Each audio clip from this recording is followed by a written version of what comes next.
Mrs. Rooks is almost here, so we're just going to hold off starting till she gets here, but she's on her way, so she'll be here in just a minute.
Thank you all for coming out. We're just going to quickly get started. I'm going to call this meeting to order at 5:03 p.m. Moving on to Section 2, the executive section.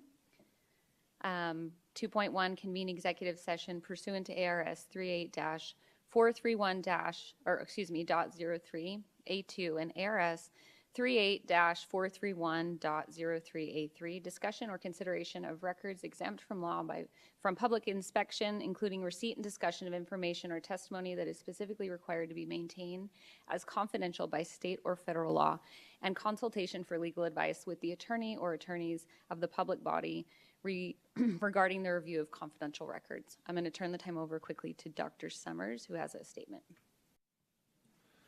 Thank you, President Proffitt. Good evening, Mrs. Ewing, Mrs. Rooks as well. So before the board considers action on this scheduled item, district leadership would like to provide the following update. In accordance with policy GBK and regulation GBKR on staff grievances, the employee in question, Mrs. Tartaglio, and the district have been actively engaged in a mediation process that is progressing toward a mutually satisfactory conclusion consistent with level 2 procedures. As we collaborate with Mrs. Tartaglio during this mediation process, it has been clarified that her preference is for the governing board not to enter executive session at this time. She requests that the allotted time be given to resolve this matter in accordance with district policy and regulation. In light of this, district administration respectfully requests and recommends that the governing board refrain from entering executive session as per the employee's request and allow the mediation process to continue toward a mutually agreed upon resolution. We anticipate providing the governing board with a more detailed update on the status of this resolution no later than the next scheduled regular meeting on August 22nd, 2024. Thank you. Thank you. Board, is there any questions? Yes, not question. I guess I'll just make a quick comment before we proceed. It was under the impression from the last meeting when we were having a discussion of bringing this executive session piece that, for me at least, it would be in conjunction with the employee to go back and view the records with us. And so I think that that is an important piece, that the employee should be with the board when we're reviewing those records. And so that was the impression that I had from the last meeting. I know a lot of audience members thought that was the way it was supposed to be as well with the discussion that took place. So I just wanted to make that statement in support of that employee. Thank you. Do you have any comments, questions? So, yes, I do. Thank you.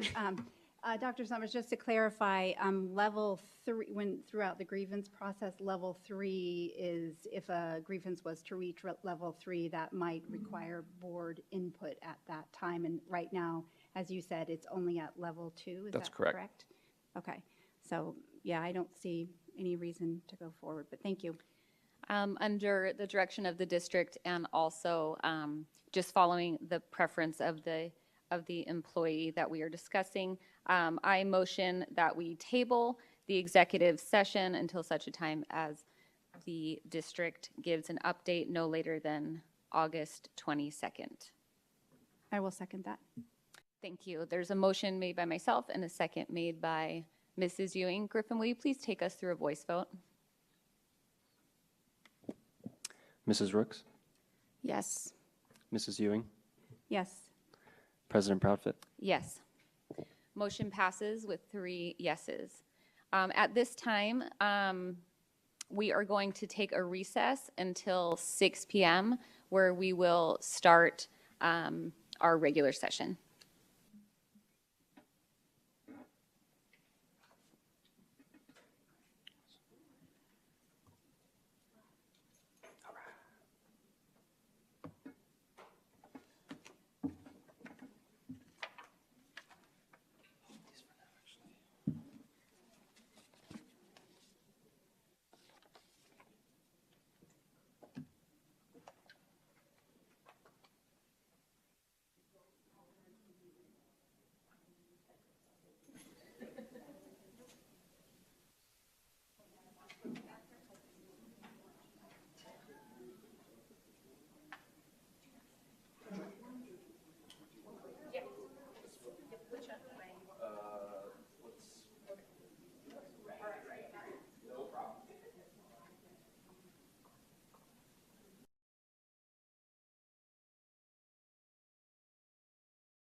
Thank you. Moving on to section 5.1, address agenda and consider adoption or recommending changes. Board members, do you have any changes this evening? Mrs. Ewing? I do not, thank you. I would like to pull 7.26. I will second for you. Thank you. Mrs. Rooks, do you have any changes? No, I do not. Okay. I motion to adopt this agenda as presented minus 7.26. I will second. Sorry. We have a motion made by myself and a second made by Mrs. Rooks.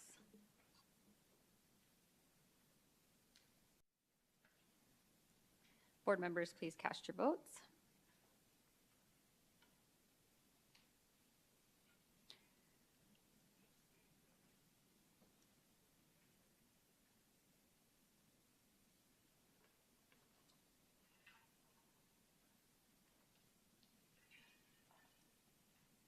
Motion passes. Moving on to section 6.1, recognitions. Turn the time over to Ms. Airy.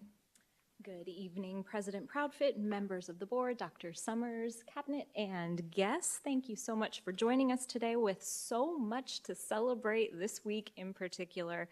I do have two recognitions for you this evening, and I'd like to begin with what is probably the most obvious, which is Happy New Year. The first day of the new school year took place this week, and we are so excited to be celebrating the 24-25 new school year.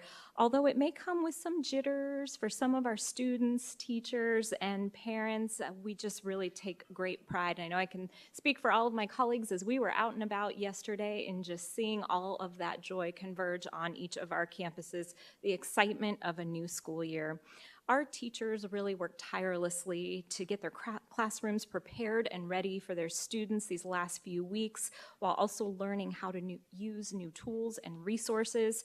Our food and nutrition team began preparations for that first day rush to serve breakfast and lunch to thousands of students. Our bus drivers worked incredibly hard to get students to and from school safely, and so proud to share that our transportation team transported more than 5,500 students to and from school yesterday. I know I can also likely speak for Dr. Summers and the rest of our team. There's nothing like receiving that text message from Mr. Molino, which came in at 5:24 p.m. last night to say the very last school bus pulled into our transportation center, having completed successfully the final run for the day. And so certainly there's a big exhale after that. We recently also held our new teacher orientation at Centennial and Sunrise Mountain High School, where we welcome our newly hired certified staff, and they had a chance to digest what quality instruction means in Peoria Unified, and they were certainly also learning how to use the new tools and resources and everything that was available to them. I know I popped into one of our arts educators' classrooms yesterday, and she was just overjoyed at Country Meadows by everyone and the support that was provided to her by Dr. Hernandez, Mr. Panzer, and our whole academic team. So I want to thank them for all the hard work that went into that, as well as Ms. Nina Buckley for all of that support. In addition to our certified staff, our human resources team has had a very busy summer, bringing on board 300 employees who serve our district outside of the classroom in various important support roles. We know they work very hard also to support that onboarding and new employee experience for each of them. And so we want to thank our human resources team for all of the work that went in over the summer to making sure that we were well prepared. So we kicked off the new school year, and one of the most exciting places to start is in our kindergarten classrooms, and we welcome nearly 2,000 new kindergartners who began their first day, and then of course followed by preschool, and that took place just today actually, as we welcomed all of our new preschoolers into school. Well, it was a lot to take in, and we're just so excited to get this year moving forward as we begin the pursuit of our potential. We have put together a highlight reel to celebrate the first couple of days of school, and so I'll direct your attention to the screen to see some of those smiling faces.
Well, it's exciting to see. It's even better with audio, and so I know we're working through that, but we are certainly going to post that for everyone to see and experience. Again, I do want to thank Griffin Alexander for putting that together for us and for our whole team for all of their efforts to capture as many of those smiling, happy faces on the first day of school.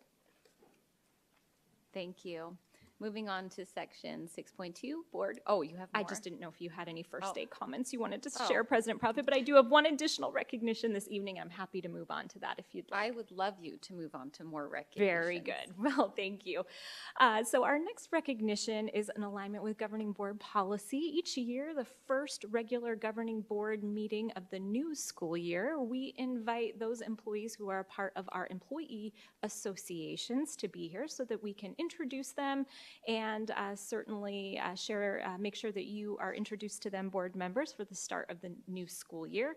In the Peoria Unified School District, we have 3 associations. We have PEA and CTA, the 2 organizations for our teachers, as well as PPA, the Peoria Principals Association. And so to begin our recognitions this evening, it's my pleasure to introduce one of our educators here in the Peoria Unified School District, Ms. Trina Berg.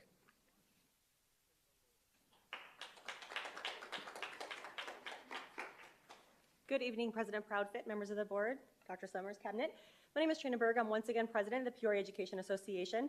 Been doing this for quite a long time, and we have a very consistent executive board. So my vice president is still Devin, my secretary is still Christina, and my treasurer is still Vanessa. And we do have a new organizational consultant this year from Arizona Education Association, and that is Carla. I once again look forward to continuing all of my work with the district in our constant pursuit to make this the best district to work in. Thank you.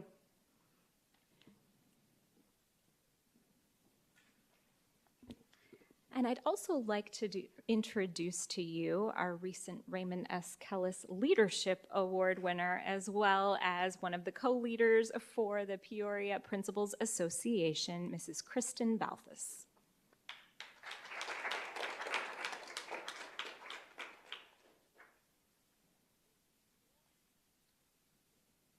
Good evening, President Proudfit, members of the board, Dr. Summers.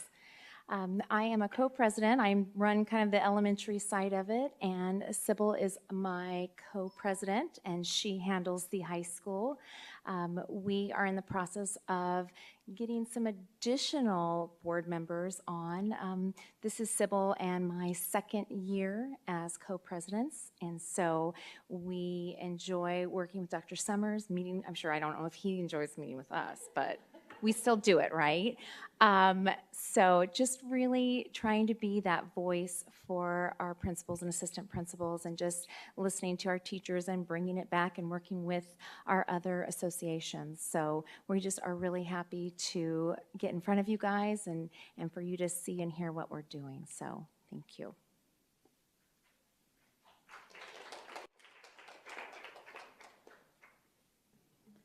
All right, now we're moving on to 6.2. We'll start with you, Mrs. Ewing. This is board comments, right? Okay, just checking. So I want to apologize. I wasn't able to be there on the opening schools day. On Tuesday, I was out visiting family. But I heard wonderful things about your speech, Dr. Summers, and I just want to say thank you so much for giving us a vision and values and so forth so that we can launch into the school year in a positive way and all for the students. So thank you so much for that. And then before I left and went out of town, I was able to go to the Peoria, it was with a firefighters charity event that they did, and I think it was over 1,500 backpacks that they gave away, and then they were able to get it out to some extra backpacks out to the Title I schools, so that there was 7 or 8, I think actually 10 organizations who came together to give supplies. So I just want to give a big shout out to Renee and Stephen Gunn, who had that up, and they've been doing that for many, many years. It was a fantastic event. It was hot, but we had a lot of folks come out, and I know that all of the schools, when Mr. Edwards, our vice mayor, Edwards was able to get out to all the schools. They were really appreciative of the backpacks for the kiddos to be able to be ready on their first day. So I just want to say thank you so much for that. And I'll hand it over to either Ms. Rooks or President Proudfit. Mrs. Rooks? Yeah, so I guess I'll start. I think Mrs. Ewing and Dr. Summers, it's been a long day in the heat today, but we did tour the Real-Time Crime Center together. So I'm like, I can't remember if we had a meeting in between. So, but yeah, we got to go tour that with our new director of school safety. Miss Airy was with us as well. So that was a great experience to see. They did a presentation for all of us to see what it would look like in our schools with the camera setup, with the just that extra layer of safety and protection for our schools, our staff, our teachers, and our students. So it was just a really great experience to see that. We did attend the back to school event on Tuesday morning. That was a great experience to just kind of see everybody together, see the energy, and just everybody was excited. Like the students were there with the high school bands, Cactus, Liberty, I think Ironwood. That just was really exciting to see that morning. And so thank you, Dr. Summers, for putting that together. And Miss Airy, I know you worked a lot on that, coming out and presenting. So thank you for that as well. And yeah, our City of Glendale, City of Peoria council members, they all attended. So that's just really great to see that partnership. So I think that's all that we did, but I just want to say welcome back to everybody in this school year. And it's been exciting. My kids were excited to go back. So let's have a great year. I just wanted to talk about the opening of schools a little bit. Dr. Summers started and he said, who remembers their first day of school? And I was thinking back, and I still do remember my first day of school. But what was amazing to me about that is as I take my kids back to school, putting their like brand new smelling notebooks in their desk, and my kids get so excited. And so they were so thrilled to go back to school this week. The opening of schools was a production. I was super impressed with just the production value of it. Dr. Summers, you did such a great job, I think, really honing in on the focus of the school year, pursuit of our potential. I think it's going to be an incredible school year. If anyone had the chance to watch the study session a few weeks ago, Dr. Hernandez presented a very comprehensive and easy to understand plan for our academics and having our trajectory heading in the right way with that, having the teachers come back, seeing the Raymond S. Kellis Award winners. It was such an invigorating day. And what was maybe the most exciting to me was watching my own children and their excitement to return to school. And then I get to go to all these cool events that I'm like, this is amazing. We're so excited for school. Some other neat things I just wanted to mention. Jade Carey, PUSD alumni, winning a medal. That was kind of amazing. And we also, I'm working with the principal of Copperwood. We have a little bit of an exciting project headed for that. So we're super excited about that. You'll hear more about that in the future. I was also able to attend an event at Centennial. They have an event put on by their boosters called the Power Lift. And it was one of the coolest events I've ever been to. It's to raise money for their football program, which is such a hallmark of that school. They have an incredible coaching staff headed up by Coach Taylor. And the football players and athletes essentially have a powerlifting competition. And I'm totally probably getting this wrong, but a clean lift, what is it when you do that? It's called a clean, power clean? I think it's called a power clean. Is that right? Janelle's nodding. A power clean. And it was like 325 pounds. It was incredible. Such a great event, but it really highlighted just how the community wraps their arms around that school. And it was so great to be able to visit with lots of the community members there and to be able to support that program. Also working with the Sunrise Mountain Boosters this week, getting them all prepared and up and ready. And I just wanted to say thank you for everyone who was able to go out to the backpack drive. I had a previous commitment. I was not able to go, but I think Melissa would never tell you this, but she spent, 3 days. So it wasn't just that day, it was the days leading up and what they were able to accomplish that day. I know there were lots of community support and focusing on kind of the purpose of what we're doing, the pursuit of our potential, but also recognizing the amount of community support we have, and really starting off the school year on that note feels really, really good. So super, super excited for this year. All right, moving on to 6.3, superintendent comments. Turn the time over to you, Dr. Summers. Thank you, President Profit, and good evening again, Governing Board, Cabinet, guests.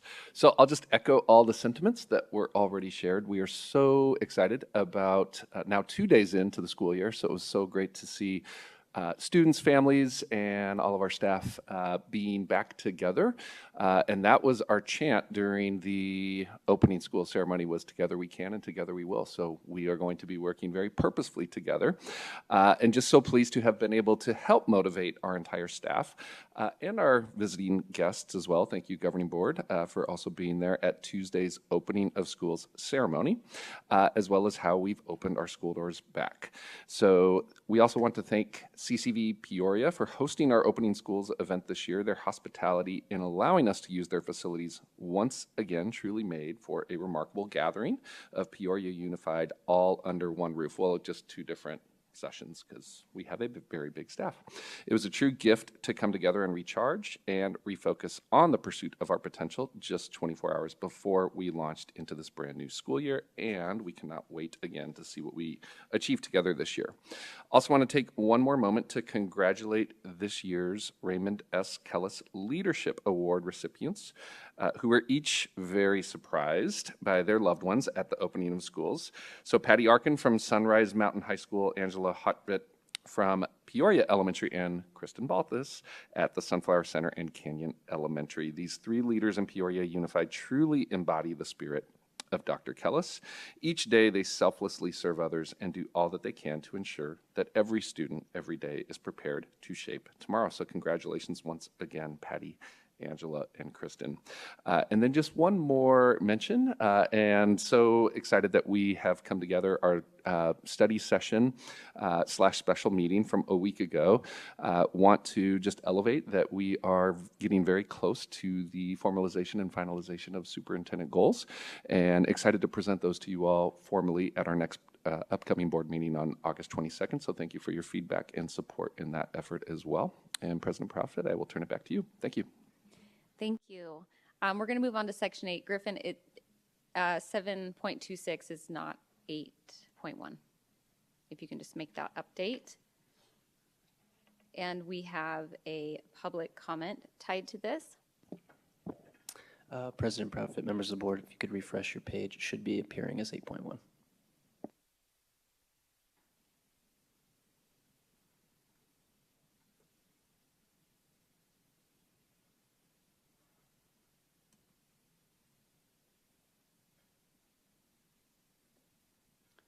Thank you.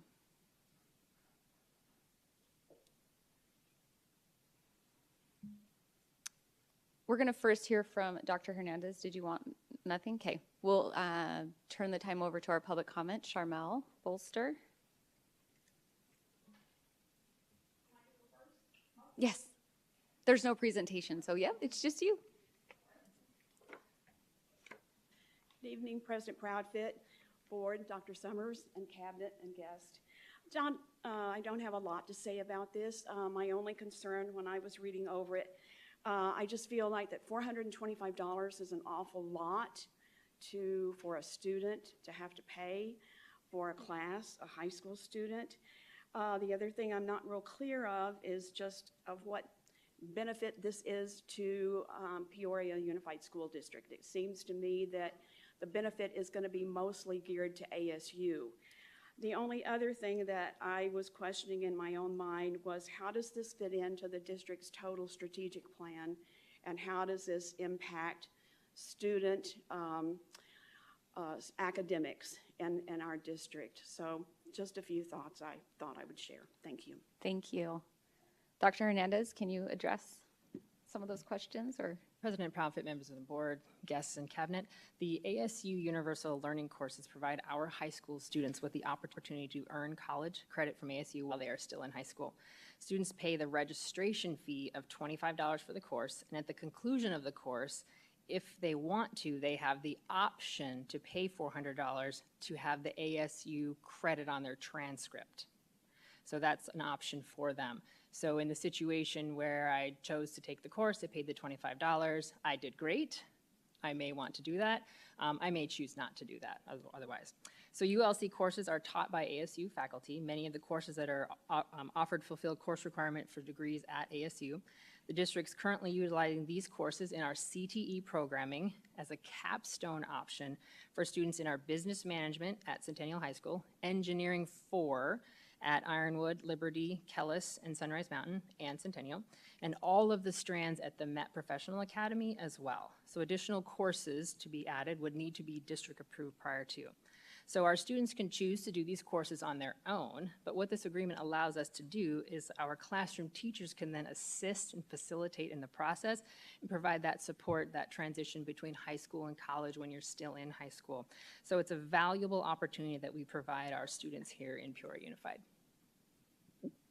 Wonderful. I just want to clarify. So this really falls the same thing as an AP or dual enrollment class along that for students that are looking for a little bit more of a challenge or wanting to get a head start on some college credits. President Profit, that is correct. Okay, great. Thank you. Is there any questions, comments? Well, I know that we have a lot of students that graduate with an associate's degree already because of the dual enrollment programs that we do have to offer. And I know that our CTE program is one of the top programs across the state. So it's great that we have this option. And most of our dual enrollment goes through GCC, which is, and so this is just something else additional through ASU, but it sounds like it functions very similar to the GCC program. Is that correct? So President Profit, Mrs. Ewing, just to clarify, Maricopa Community Colleges is the system for most of our dual enrollment courses. Okay. Oh, yeah, right. Okay. Yeah, so I'm excited about this opportunity, and I know that we have a lot of students that go straight into that program over at ASU, and I'm glad to see we're working with them. So thank you. Mrs. Rooks, any questions or comments?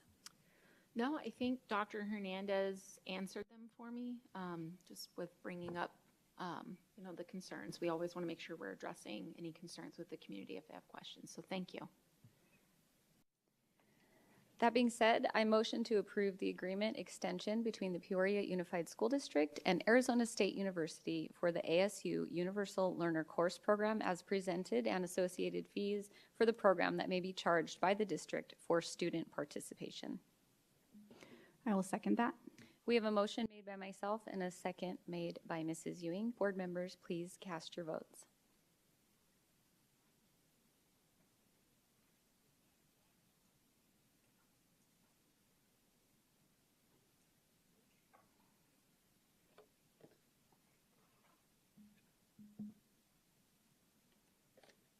Motion passes with 3 yeas. Moving on to section 9.1, we have a second read of policy section GCQC. Turn the time over to, do you need to say anything? Do you want to have a presentation, Ms. Vesley? Thank you, President Profit, members of the board. There were just a couple of minor changes on the very first document, so if we could just open policy GCQC, the PDF. Based off of feedback from our last governing board meeting, what you will see is that we are removing letter B, and then we also made just some minor changes to letter C. After speaking with Dr. Summers, if you remember, Dr. Summers was not able to be in attendance during this portion, so we sat down and we added that last sentence, other extenuating circumstances beyond the employee's control. And then we also are recommending that we remove any exceptions are at the superintendent's discretion, because we believe that by adding that additional sentence in letter C, that would also support our employees. I also would like to just remind you that we have spoken with PEA, CTA, and our Principals Association, and we do have support for the regulation should you choose to approve this tonight. Thank you. We do have 2 public comments tied to this item. We'll start with Charmel.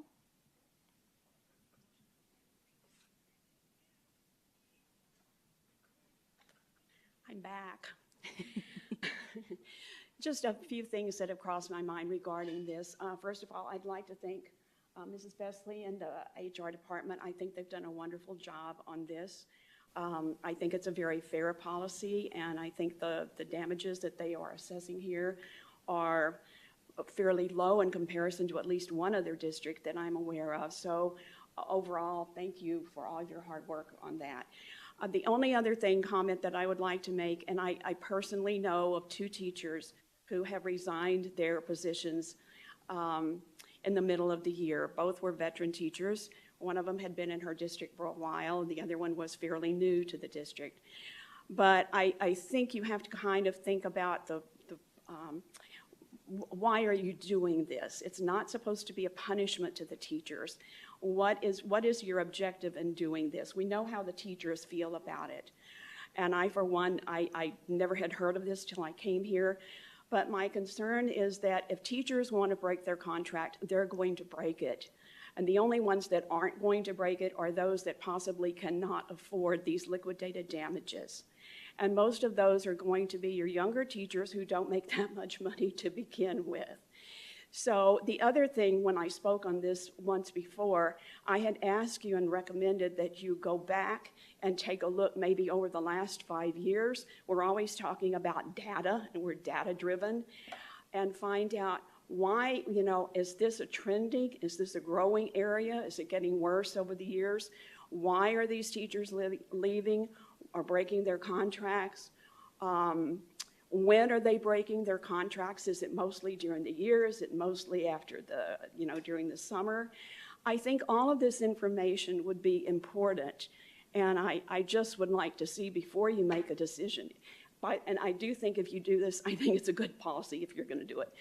But I would just like to see the board come in and be data-driven before you make a final decision and come back with more information. It may give you a bigger picture to see exactly what's happening here. Is it really that big of a problem? If it's not, fine. If it is, then maybe you better take a deeper look. Why are these people doing this? That's all. Thank you. Thank you. And we have one more comment from Trina Berg.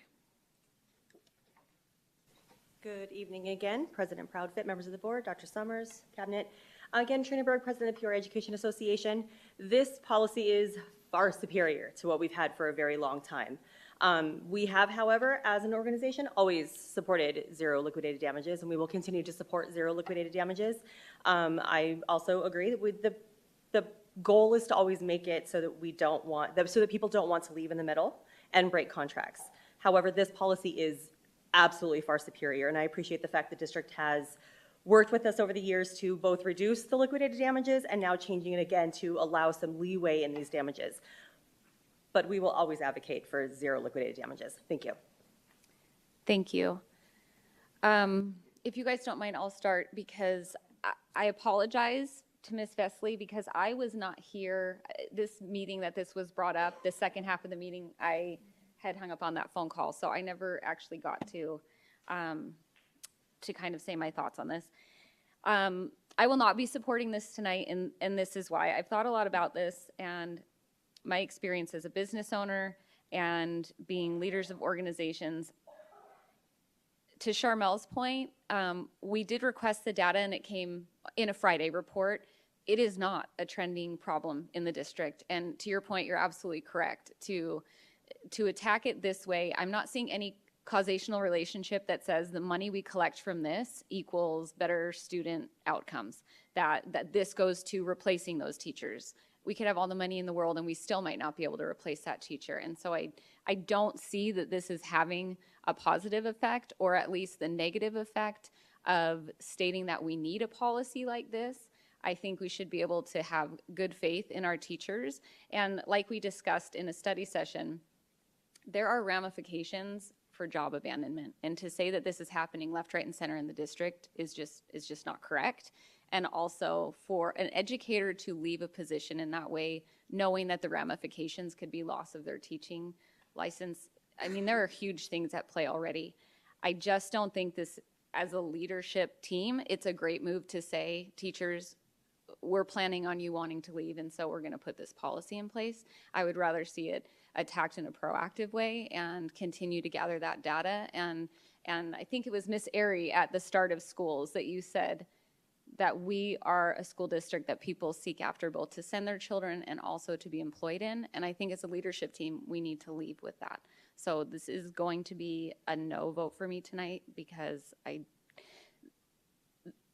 the amount of overhead that we are going to have to use and the manpower to enforce this and to gather the data and to have the meetings, it's just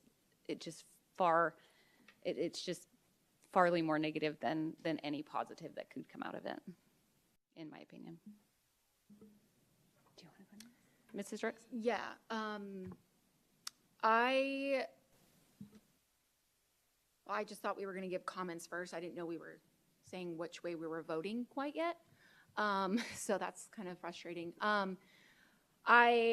For me, I've asked other districts, hey, what are you doing in your district? What are you doing in your district? And the only concern that I do have is in my discussion with a fellow board member, she explained that they did take away liquidated damages because they felt the same way. And when they did that, they had mass teachers leaving in the middle of the year.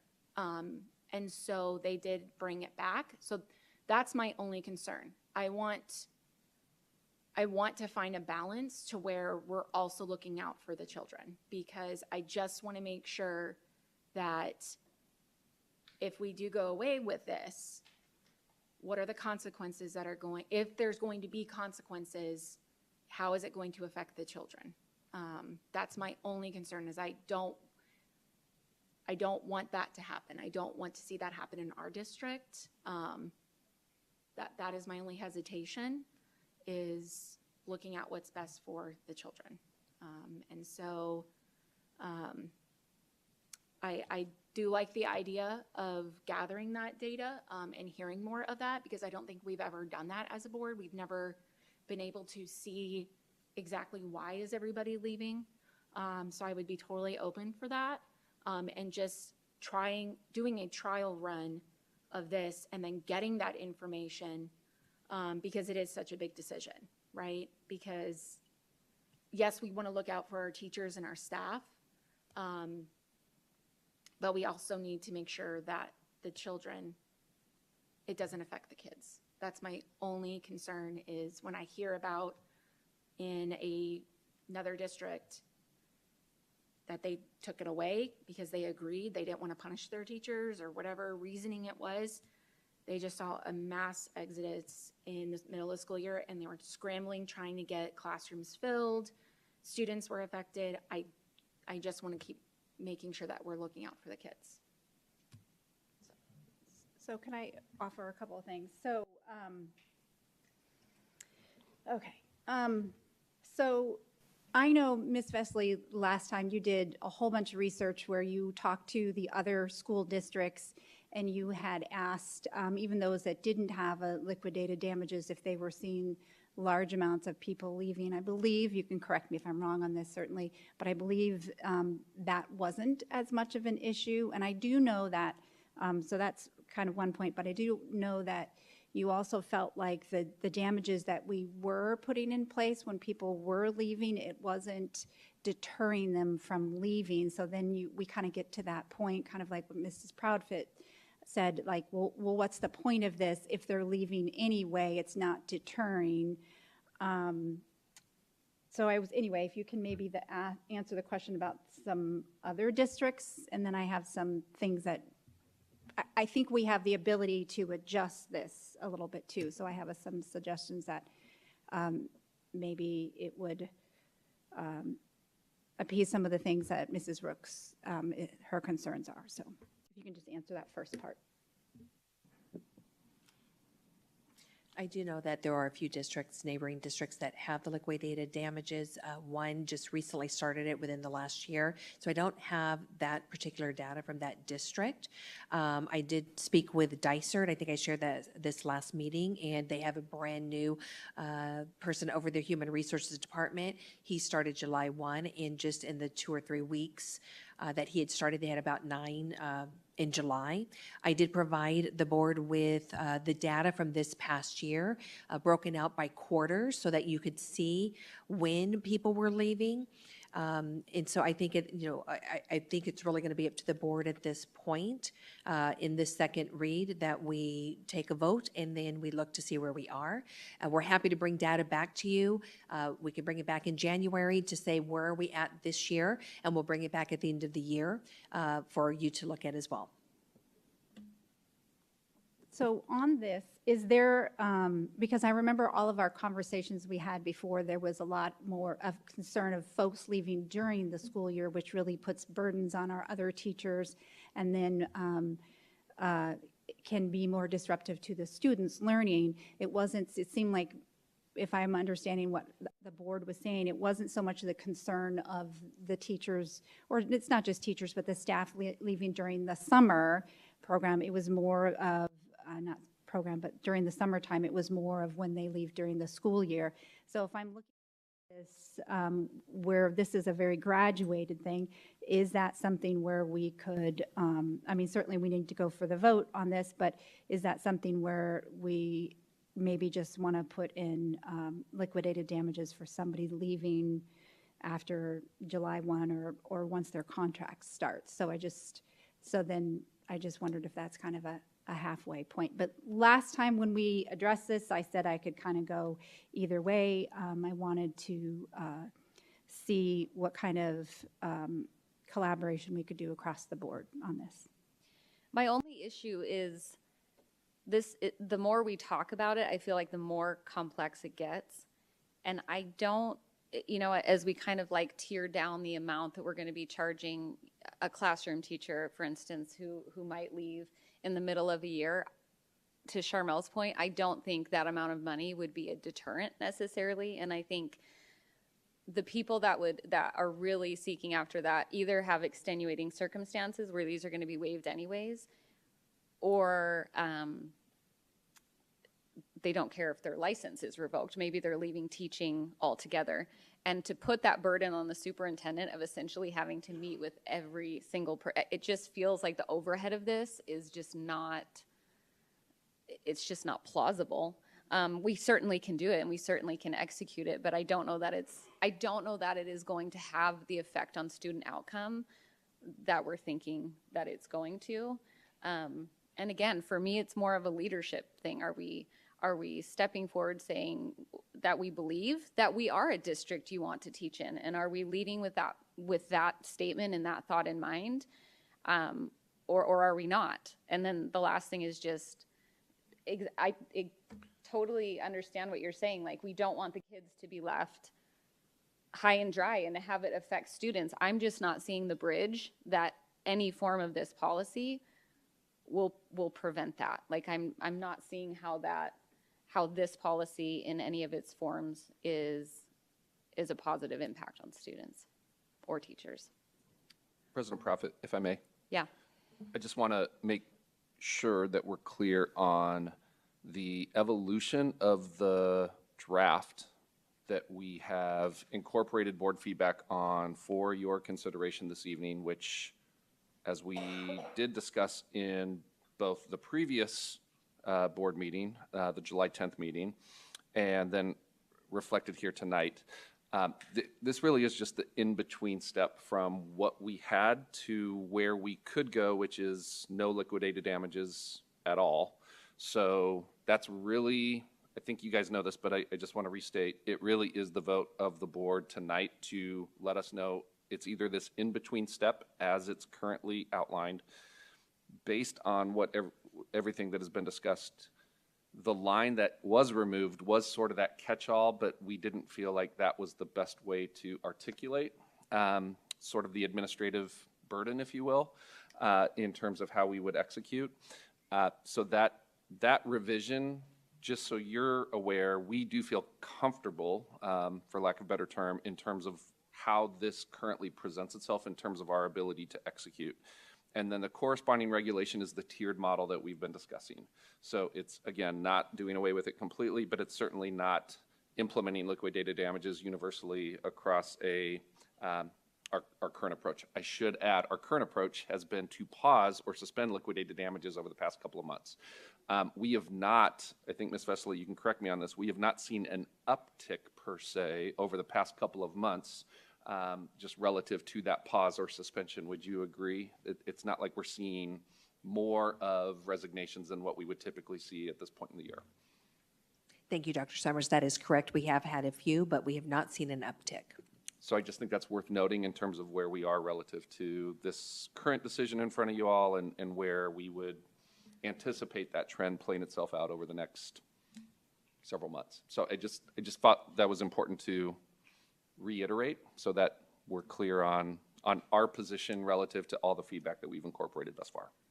I think, Brett, yeah, I was gonna just ask, so, because again, I'm just, most affected is gonna be the children. And so if I've already have heard that this has been done before, right, in a different district, taking away liquidated damages completely, and then seeing a rise in, people leaving, not getting charged or whatever for liquidated damages, in a school year, like, I just have a lot of concerns about that, because what's to say if that does happen then in this year? And so that is, again, my only hesitation is those kids. And so, I understand what you're saying, Dr. Summers, with the will of the board tonight. But that's my only concern is, the children, especially since, we've always done it, I guess, this way, like the liquidated damages. And so I just don't know how you go from having the liquidated damages over the past, I don't know how many years, to boom, take it away. What kind of drastic change consequences are we going to run into? I'm not a pull it all, snap. I think it's like a gradual thing versus just making like a drastic change like that is the way that I'm thinking. so we have that preliminary data that I would assume that a lot of contracts are broken around that July 1 mark as people are moving maybe on to other districts or different jobs or whatever. One option we could talk about is suspending liquidated damages. We've done it now for a few months, suspending them until January and then revisiting to see if there is an uptick, to your point, to make sure that it's not having a catastrophic effect on the classrooms. Well, the only thing is that, I don't know, I saw your face light up. The only thing is that they want us to make a decision, number one, I think. And number two is, because if we wait till January and let's say a vote is taken a different way, then all those people will have to be with this. Like, I don't know. So if it's suspended, it's just, so it's suspended. The people, we wouldn't retroactively likely go back. Okay. Even, is my understanding, Ms. Vesley, is that correct?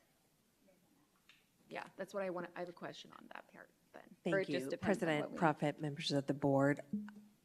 I don't believe we can have that conversation because it is really going to a second read and a vote based off of what we have here. So if there is a no vote, then we look to say, what are our next steps? I can bring back the policy, but I don't believe we can get into those conversations of changing. I think we're looking for a vote tonight. Okay. Any more comments? Dr. Summers? I was just going to reiterate Ms. Vesley's comment. We do need a vote on this item tonight. All right, is there any motions? I will motion to approve the changes to policy GCQC as presented. I'd like to see it for about a year and just see how it goes.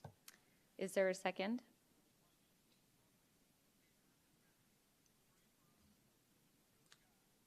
The motion fails.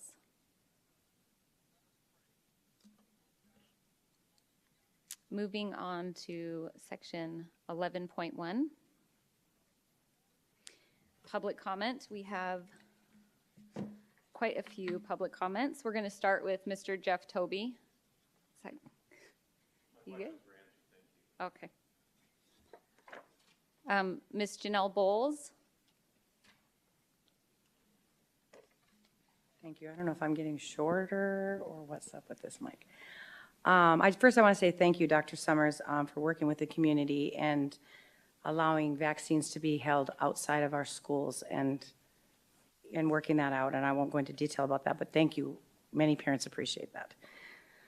In May, we had a motion amongst the board to have a study session regarding MTSS. And I'm aware that Dr. Hernandez is going to a training, which is great, and I can't wait to hear what she gets through that training. But we had 2 other study sessions in November and in January. I'm just going to read some of the things that were discussed. We discussed social emotional tracking, yes, but never heard that if it was turned on or not, meaning the system, we didn't know if it was turned on or not. Mr. Nettles then said that he'll schedule a time with Ms. Rooks and provide that information. Initiatives were in place, another thing that was addressed with board's help, feedback of any data the next time we met or at a future time, or in between was another statement that was made. Ms. Ewing asked and confirmed that the system was not turned on, that we were simply intervening and tracking of MTSS and behavior. My concern is still the same. As a behavior specialist professional, tracking motivation, which none of us can define, behavior intended behind the actions, none of us know that. I kind of spoke in depth about that. Is motivation optional was another thing that was brought up for MTSS. Mr. Nettle said that we don't know why a student does what they do, which was fair, but discussed that we can get to the root cause between 2 students, so that was brought up. So it brings me to tonight. We did not vote on, discuss, move forward in this boardroom, yet I've spoken to administration in this district and teachers, because we just began a school year, and they're saying that this MTSS is mandatory. If that's wrong, I'd love to be wrong, but I don't think that is the case. So we've never voted on it. I know Ms. Proudfit has never even been trained on it. That's why we're sending Ms. Hernandez, which I'm sure is going to be amazing. But what happened? Because something was skipped. We never voted on it. It was never brought back to the boardroom. I know there's been a lot of things in between, but the other issue was parents don't have access to it. I'm not even going to dance around that. We've said that several times, and I'm not saying that for myself. I'm saying that by other parents saying that. When we, did the first read of the federal government grant that had to rewrite, but they don't have access to it. So those are big concerns. It seems like we skirted around the board to make a decision. Thank you. Thank you. Our next comment is Charmel Bolster.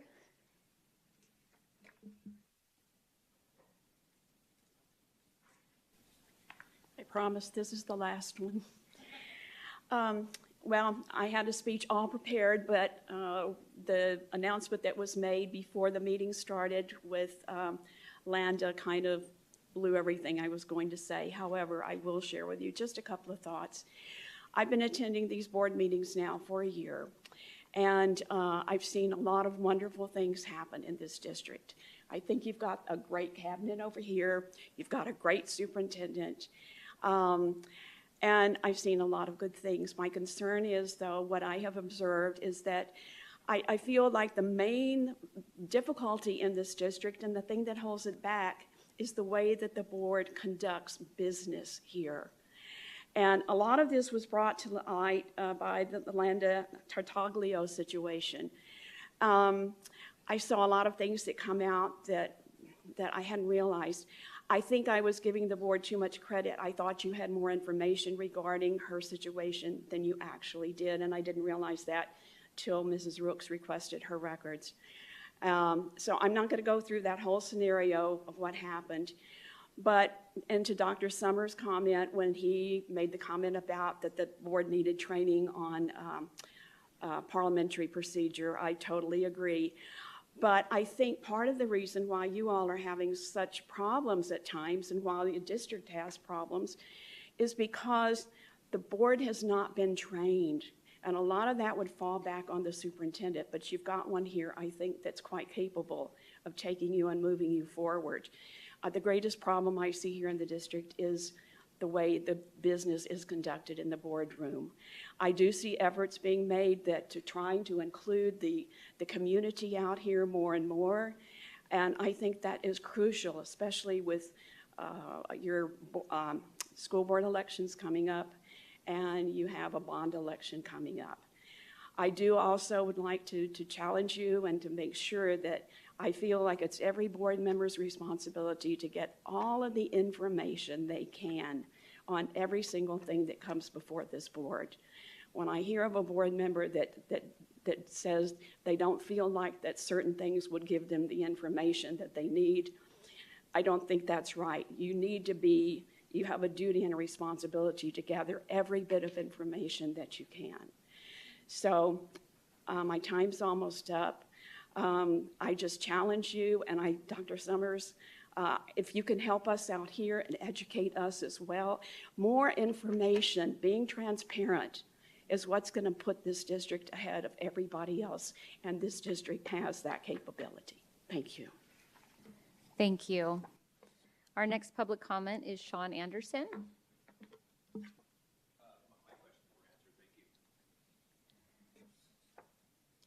Our next public comment is Trina Berg.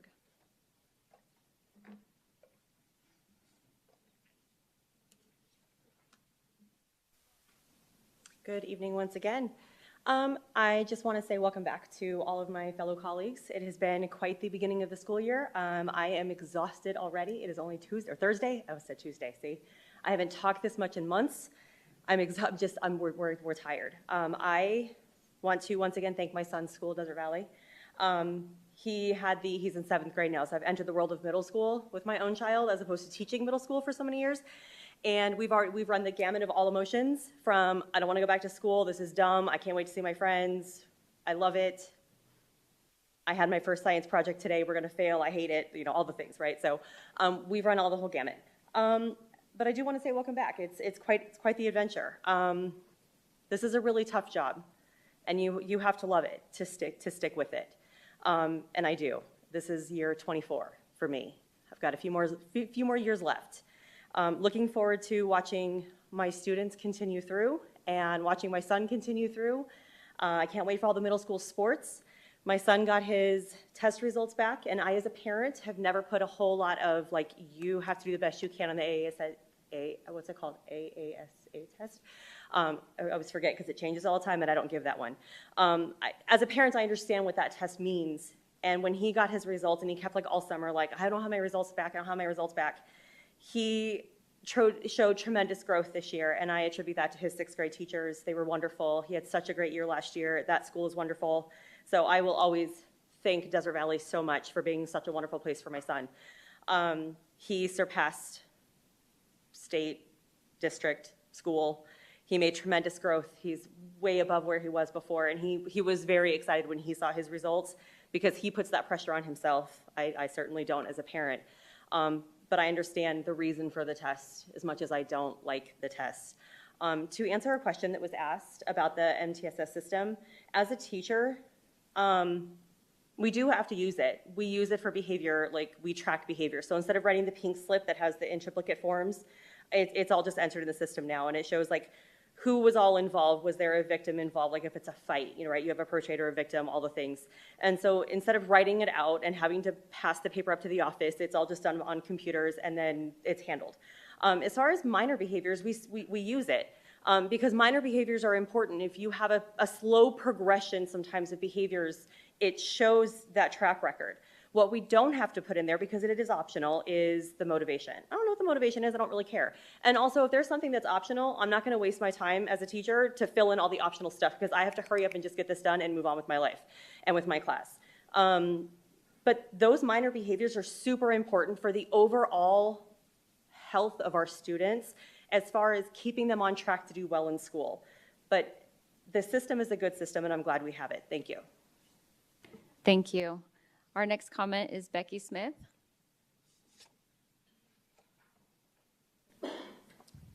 I just came to speak on the 2 things that were pulled from the agenda, so I wanted to thank you for pulling those because they were a concern for a lot of people. And then, side note, had another issue that I don't know, it's the past couple of years, cell phones have become a mandatory thing to have at school, at least for my high schooler. And for me, for a teenager, the biggest consequence you can give them when they need one is their phone or their car. So I took away a phone in a car, and I was told he needs his phone to download an app in his class. So it's just frustrating as a parent if you can't use, technology, unfortunately, is very important to teenagers in today's world, which I don't like, but that's kind of all I have at this point to take as a consequence, and then it's needed at school, which is a little bit frustrating to have to send your kid to school with their cell phone. I'm like, don't you have a computer? That's why you have a laptop.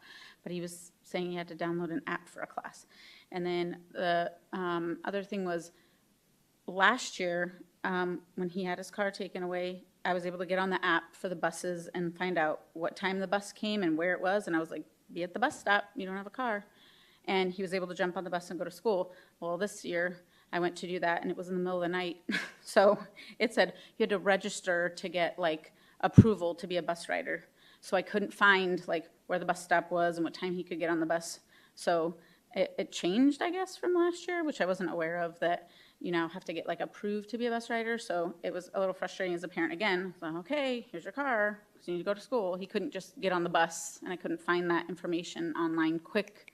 I know I could do the paperwork, and he probably would get approved, but I don't know what approves you and doesn't approve you. We're in the district, and it's our home school, so I would assume you'd be approved. But just a little bit of frustration on how do you manage your kids and consequences when all these things are now necessary at school. So, thanks. Thank you. Our final public comment is Ms. Christina Rogers. Good evening. I actually came to speak on the vaccine stuff, and I was pleasantly surprised that it was gone. So I really, really appreciate that you guys are honing in, you're focusing on education and not the other stuff. So you're leaving medical to medical professionals and education to you guys. So I just want to tell you, as a parent, I really, really appreciate that you guys did that. So thank you. Thank you. That concludes our public comment portion. Moving on to section 12, informational reports. Report on upcoming meetings and events. Ms. Airy, do you have anything for us tonight? President Proudfit, members of the board, nothing to add to the report this evening. Thank you. Moving on to 12.2, legislative, state, and local updates. Ms. Myers? Thank you. President Proudfit, members of the governing board, I do not have a report this evening. Thank you. Thank you. Moving on to 13.1, board members' opportunity to readdress agenda items. Board members, is there anything that you would like to readdress? Starting with you, Ms. Ewing. I don't have anything. Thank you. Mrs. Rooks?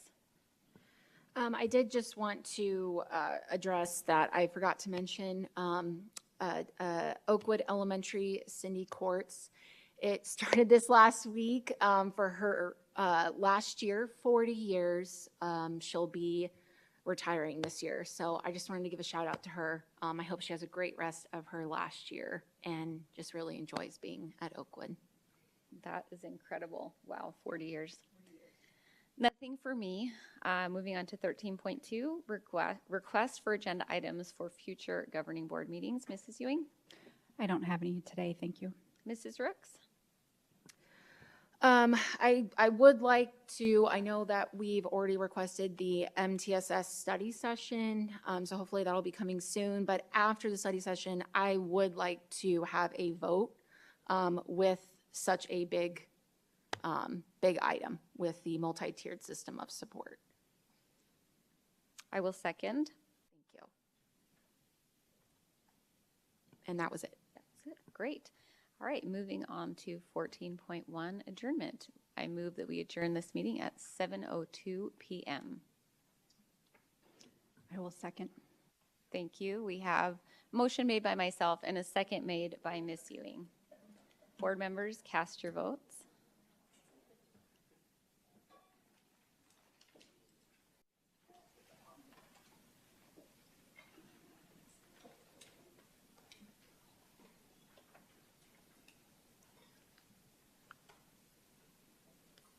Motion passes and meeting is adjourned. Thank you everyone for coming this evening, and please get home safely.